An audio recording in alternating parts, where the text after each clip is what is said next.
എന്നാ അമ്മച്ചി? അതെ, ഒരു സൂത്രം തരാം. ഉത്തരോ? ഇങ്ങ് വാ. ആ, വരുവാ.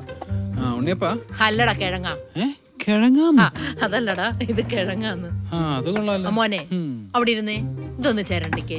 പണി അറിയാമോ? ഇതൊക്കെ ഞാനാണ് ചെയ്യണ്ടേ. ആണുങ്ങളായല്ലേ കുറച്ച് പാചകമൊക്കെ അറിഞ്ഞിരിക്കണം. ഉവ്വ്. വരുന്ന പെങ്കൊച്ചെ തോപ്പിക്കാൻ ശ്രമിച്ചാലും തോക്കാൻ പാടില്ല. അതിന് ഞാൻ തോക്കേലല്ലോ.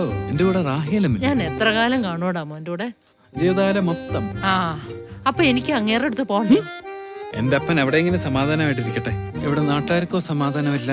നീ എന്താ കുത്തി പറയുന്നല്ലോ? ഞാൻ ഏത് നാട്ടുകാർക്കാണ് സമാധാനം കൊടുക്കാത്ത? എന്റെ റാഹേലമ്മ ഇവിടെയും ചട്ടമ്പിത്തരം തുടങ്ങിയെന്നൊരു കരക്കമ്പി കേൾക്കുന്നുണ്ടേ. ഓഹോ, അത് നിന്റെ ചെവിയിലെത്തിയോ? ദേ, സാധാരണ മക്കളാണ് വീട്ടുകാരെ പറയിപ്പിക്കുന്നത്. എന്റെ വീട്ടിൽ നേരെ തിരിച്ചാ. എനിക്ക് പുറത്തിറങ്ങി നടക്കാനുള്ളത് കേട്ടല്ലോ. നീ ആരാടാ എന്റെ നിരക്കൈ ചൂടാ? എന്നെ പരിപ്പിക്കോടാ. അമ്മച്ചി ആര് കുങ്ങിക്ക് കയറി പിടിച്ചെന്നറിയോ?